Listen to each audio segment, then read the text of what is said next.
Hello everyone, আসসালামু আলাইকুম। আজকের ভিডিওতে আমরা হায়ার ম্যাথের ইন্টিগ্রেশন পার্টের কিছু অঙ্ক সলভ করব। আজকে আমরা সলভ করব ঢাকা বোর্ড 2023-এর যোগজীকরণের একটা অঙ্ক। এটার আমরা শুধুমাত্র খ নাম্বারটা সলভ করব আজকে।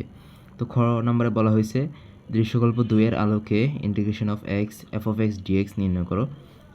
এখানে বলা হয়েছে দৃশ্যকল্প 2-এ দেওয়া আছে এফ অফ এক্স সমান হচ্ছে সাইন ইনভার্স এক্স। এখন যারা এর আগে কখনো ইন্টিগ্রেশন করো নাই তাদের উদ্দেশ্যে আগে বলে রাখবো, ইন্টিগ্রেশনের বেসিকটা আগে বুঝে আসো, তারপরে এই ম্যাথটা দেখতে এসো। কারণ ইন্টিগ্রেশনের বেসিক যদি তোমার ভালো না থাকে, তুমি যদি সূত্রগুলো ভালো মতো না বুঝো আর ভিতরের মেকানিজমগুলো যদি ভালো মতো না বুঝো, তাহলে এই অঙ্ক দেখে কোনো লাভ নাই, এই ভিডিও দেখে কোনো লাভ নাই, কিছুই বুঝবে না। তো আশা করি তোমরা সব বুঝে শুনেই বেসিকটা ঝালাই করে এসেই দেখতে আসছো। সো আমি সেভাবেই পড়াবো তোমাদেরকে। তো এখানে দেওয়া আছে F of x equal to sign inverse x, আমাদের হচ্ছে এটা সলভ করতে হবে। তো আমাদের দেওয়া আছে এফ অফ এক্স, বা আমরা ধরতে পারি theta is equal to sign inverse x. এখন এটার মান বের করতে হবে। তো এটা মান বের করার আগে এই ধরনের অঙ্ক যদি থাকে যেখানে সাইন ইনভার্স এক্স দেওয়া বা থিটা দেওয়া বা বেসিক্যালি এরকম কোনো অঙ্ক যদি দেওয়া থাকে, তাহলে কোনো একটা ধরে নিলে খুব ভালো হয়। এই ধরে নেওয়াটা কেন ধরে নিছি, এই জিনিসটা অঙ্ক করতে যে বুঝতে পারবো। তো এখানে ধরে নিছি x equal to sine theta. ধরে নেওয়া বলতে এখানে সাইন ইনভার্স যেহেতু আছে, এই কারণে আমরা এই এক্সটার এদিকে এনে সাইন ইনভার্সটা সরাই দিছি আর কি। এখন এই জিনিসটা কেন করছি, এই জিনিসটা অঙ্ক করতে করতে বুঝতে পারবো। তো এই ইন্টিগ্রেশন, এই অঙ্কটা হইতেছে ইউভির অঙ্ক, যেখানে দুইটা রাশি গুণ আকারে আছে, এটা ইন্টিগ্রেশন করতে হবে। তো এই ধরনের অঙ্কের একটা সূত্রই আছে, সেই সূত্র বোঝার আগে সেই সূত্রটা আমরা জাস্ট অ্যাপ্লাই করব, কিন্তু সেটা কীভাবে অ্যাপ্লাই করবো সেটার জন্য আলাদা একটা ফর্মেটই আছে, যে লিয়েট। লিয়েট মানে এখানে লগারিদম, ইনভার্স, অ্যালজেব্রা, ট্রিগোনোমেট্রি, তারপর হচ্ছে এক্সপোনেনশিয়াল। তো এটা যত ডানে যাবে সেইটাকে আমরা ভি ধরবো। এখানে এই জিনিসগুলা এই কারণে আগে বেসিকটা বোঝায়, কারণ অনেক বেশি গুরুত্বপূর্ণ।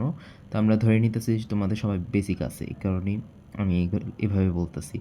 তো এখানে এখানে আই হইতেছে ইনভার্স, এ হইতেছে অ্যালজেব্রা। সো এ যেহেতু ডান পাশে, সুতরাং এটার আমরা ভি ধরবো, আইটার আমরা ইউ ধরবো। এখানে সাইন ইনভার্স হইতেছে আই মানে ইনভার্স, আর এ হইতেছে এক্স হইতেছে অ্যালজেব্রা। সো অ্যালজেব্রা যেহেতু ডানে, এই কারণে আমরা এটার ভি ধরবো, আর সাইন ইনভার্সটা ইউ ধরে অঙ্কটা করবো। সো ইউভির ইন্টিগ্রেশনের সূত্রটা হইতেছে এই যে এটা জাস্ট এখন বসাই দিব। আমরা যদি ইউ কোনটা ভি কোনটা বের করে ফেলেছি, এখন জাস্ট এটা বসায় ওই অঙ্ক করব। আচ্ছা, তো এখানে আমরা ইউ আর ভি জাস্ট বসাই দিছি সূত্র অনুযায়ী, এখানে কিছুই করা হয়নি, জাস্ট বসাই দিছি। বসাই দেয় এখন এক্স ডিএক্স এর ইন্টিগ্রেশন, যেটা এক্স স্কোয়ার বাই 2, এটা বসাই দিছি। সাইন ইনভার্স এক্সের ইন্টিগ্রেশনের ফর্মুলা হইতেছে ডিফারেন্সিয়েশন ফর্মুলা হইতেছে 1/√1 মাইনাস এক্স স্কোয়ারে বসাই দিচ্ছি। জাস্ট নর্মালি সূত্র বসায় জাস্ট এই জায়গায় আনছি। এখন হচ্ছে আসল খেলা শুরু। এখন এখানে x square by 2√1 minus x square, এটাতে তো কোনো সমস্যা নেই, এটা এরকমই বিয়োগ মাইনাসের আগের রাশিটা, এটা তো কোনো সমস্যা নেই, এটা এরকমই থাকবে। বাট এই জায়গায় হচ্ছে স্টুডেন্ট অনেক বেশি প্রবলেম করে, প্রবলেমে পড়ে যায়। কারণ এটারে কীভাবে ভাঙবে, এটা ভাঙার কোনো ওয়ে নাই। অনেকে কী করে, এক্স এখান থেকে এক্স স্কোয়ার, তো এখান থেকে একটা এক্স আলাদা করে নেয়, আর x by √1 minus x square দেয়, যে একটা সূত্র আসছিল না, √a minus x square 1/√a minus x square, ওই সূত্রতে ফালানোর চেষ্টা করে, বা প্রতিস্থাপন পদ্ধতিতে জেড ধরে ওভাবে ফালানোর চেষ্টা করে। কিন্তু এখানে সমস্যা হইতেছে, তুমি এখানে এক্সটা আলাদা করে নিছো, অর্থাৎ x/2 into x/√1 minus x square থাকে। তো এই ক্ষেত্রে একটারে জেড ধরবা, আবার একটারে এক্স থাকবে, তাহলে সেই ক্ষেত্রে আমরা বসাইতে পারবো না। কেন? কারণ এটা যদিও লিমিট দেওয়া অঙ্ক না, কিন্তু এই ধরনের অঙ্ক করতে গেলে, এটা যদিও লিমিট ছাড়া অঙ্ক, কিন্তু লিমিট দিয়ে করতে গেলে আবার সমস্যা হয়ে যাবে। কারণ একবার জেডের লিমিট বসাতে হবে, একবার এক্সের লিমিট বসাতে হবে, এ কারণে খুবই একটা জগাখুচির হয়ে যাবে। এই কারণ এইভাবে আলাদা করে গুণ হিসেবে প্রতিস্থাপন করে এইভাবে আলাদা করা যাবে না। তাছাড়াও এটা কমন সেন্স দিয়েও বোঝা যায় যে তুমি এক সাইডে রাখতেছো গুণ, এটা কিন্তু যোগ বিয়োগ না, গুণ। এক সাইডে রাখতেছো এক্স, আরেক সাইডে রাখতেছো জেড, অর্থাৎ দুইটা ভিন্ন ধরনের রাশির গুণ করতেছো, যেটা এক রাশি ছিল। এক রাশি থেকে ভিন্ন রাশির গুণ কখনো হয় না, এই কারণে এই জিনিসটা এইভাবে হবে না। তাহলে কিভাবে করতে পারবা? এখানে নর্মাল অনেক ক্ষেত্রে দেখা যায় যে, যেমন ট্যান ইনভার্স যদি এখানে থাকতো, তাহলে যেমন এদিকে 1 + x আসতো, তো এটা জাস্ট আংশিক ভগ্নাংশে ভেঙে করে ফেলতাম, কিন্তু এখানে আংশিক ভগ্নাংশে ভাঙারও কোনো সুযোগ নাই, কারণ এখানে রুট ওভার দেওয়া আছে। তাহলে কি করতে পারি আমরা, এই সমস্যার সমাধান করতে এখানে আমাদের আসে হচ্ছে যে শুরুতে বলে দিছিলাম যে ইনভার্স থাকলে এক্স ইনভার্স সরায় আলাদাভাবে আরেকটা রাশি বাইর করতে, যেমন theta is equal to sign inverse x ছিল, এখানে x equal to sine theta বের করছি, আর এটা ডিফারেন্সিয়েশন করলে ডিএক্স এর মান কত আসে এটাও বের করে রাখছি। এই জায়গায় হচ্ছে এটা কাজে আসবে, যেখানে আংশিক ভগ্নাংশ যায় না, যেখানে অন্য কোনো ওয়েও যাইতেছে না, সেইখানে এটা যাবে। এই কারণে এখন এক্সের জায়গায় জাস্ট সাইন থিটা এ রাশিতে, বিয়োগের আগেরটা না, বিয়োগের পরেরটা যেখানে সমস্যা আমাদের, সেইখানে এক্সের জায়গায় সাইন থিটা, ডিএক্সের জায়গায় কস থিটা ডি থিটা বসায় তারপর হচ্ছে স্বাভাবিকভাবে অঙ্ক করবো, তাহলেই মিলে যাবে।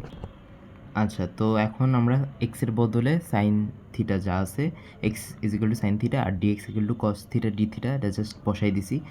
বসায় এখানে আমরা কি করছি, এখানে কস থিটা কাটা যায়, আর এখানে 2 আনার জন্য আমরা এখানে 1/4 দিছি, 1/4 দিয়ে 2 দিয়ে কাটাকাটি হাফ, যে হাফটা আর কি আমরা এদিক থেকে সরাই আনছিলাম। তো 2 আনছি কারণ হচ্ছে 2 সাইন স্কোয়ার থিটা হচ্ছে 1 মাইনাস কস 2 থিটা, এই সূত্রে আনার জন্য। তারপর জাস্ট এটা ইন্টিগ্রেশন করে দিছি, theta minus sine 2 theta by 2, ঠিক আছে, এটা জাস্ট সিম্পল ইন্টিগ্রেশন করছি। এখন হচ্ছে এখান থেকে সিম্পলিফাই করে আমাদের অ্যান্সারের দিকে যাব আমরা। আচ্ছা, তো ইন্টিগ্রেশন করার পর এখন হচ্ছে সাইন টু, এখন যেহেতু এখানে আমরা সাইন আনছিলাম, এই ইন্টিগ্রেশনে কোথাও সাইন ছিল না, এই যে দেখো এখানে কোথাও সাইন ছিল না, আমরা যেহেতু এক্সট্রা ভাঙা যাইতেছে না, ইন্টিগ্রেশন কীভাবে করব, এর জন্য আমরা সাইন থিটা আনছিলাম x equal to sine theta ধরে, ঠিক আছে, কিন্তু এখানে সাইন থিটা রাখা যাবে না, তাহলে কি করতে পারবো, সাইন টু থিটার যেহেতু ডিরেক্ট কোনো সূত্র নেই দিকে, কারণ x equal to sine theta ধরছি, সাইন থিটা থাকলে আমরা এক্স বসাইতে পারতাম, বাট এখানে সাইন টু থিটা আছে, সুতরাং কী করতে পারবো, সাইন টু থিটা ত্রিকোণমিতিতে একটা সূত্রই আছে, 2 সাইন থিটা কস থিটা, তো এখানে সাইন টু থিটার বদলে just 2 sine theta cos theta বসাই দিব, তারপর 2 কাটা গেল, theta minus sine theta cos theta, তারপর থিটা এভাবে হচ্ছে 1/4 যেটা সেটা গুণ করে দিব, মাইনাসে প্লাস সাইন থিটা কস থিটার বদলে আমরা লিখতে পারি, যেহেতু কস থিটারও এক্সে প্রকাশ করা যায় না ডাইরেক্ট, যেহেতু সেইরকমভাবে কোনো উপায় নাই আমাদের কাছে, এই কারণে আমরা কস থিটারে জাস্ট ত্রিকোণমিতি সিম্পল সূত্র দিয়ে প্রকাশ করবো 1 মাইনাস সাইন স্কোয়ার থিটা, তাহলে সাইন সব হচ্ছে সাইন থিটাতে আনছি সব কিছুতে, এখন সাইন থিটার বদলে আমরা এক্স বসাই দিব, যেহেতু আমরা শুরুতে ধরছিলাম, তাহলে just x square by 2 sine inverse x minus 1/4, এই যে থিটারে আমরা কি ধরছিলাম, দেওয়াই আসলো আর কি, প্রশ্নে দেওয়াই আসলো, থিটা হচ্ছে সাইন ইনভার্স এক্স, তো সাইন ইনভার্স এক্স বসাই দিব, তারপর 1/4 সাইন থিটারে ধরছিলাম এক্স, তো এক্স বসাই দিলাম, আর root over 1 minus sine square থিটার আমরা লিখতে পারি 1 মাইনাস এক্স স্কোয়ার। তো এটা হচ্ছে পুরোটা ইন্টিগ্রেশন, সাথে হচ্ছে আবার সি যোগ করে দিতে পারছে, ধ্রুবক যোগ করে দিতে হবে, এই অনির্দিষ্ট যোগ, এটা হচ্ছে লিমিট ছাড়া অঙ্কে তোমার অবশ্যই সি যোগ করতেই হবে, নাহলে এতখানি অঙ্ক করেও স্যার একটা মার্কও দিবে না, কারণ সি না লিখলেই তোমার নাম্বার কাটা, কিন্তু এটা যদি লিমিট সহ অঙ্ক হইতো তাহলে তুমি সি দেওয়ার দরকার ছিল না। তো এই যে গাইডেও দেখা আছে, গাইডেও অ্যান্সারটা দেওয়া আছে, এই যে অ্যান্সারটা মিলে গেছে, x square by 2 sine inverse x minus 1/4 sine inverse x plus 1/4 x root over 1 minus x square plus c. So আজকের জন্য এতটুকুই, ভবিষ্যতে আরও কোন টপিকে ভিডিও চাই তোমাদের সেটা কমেন্ট বক্সে লিখতে পারো। ধন্যবাদ সবাইকে।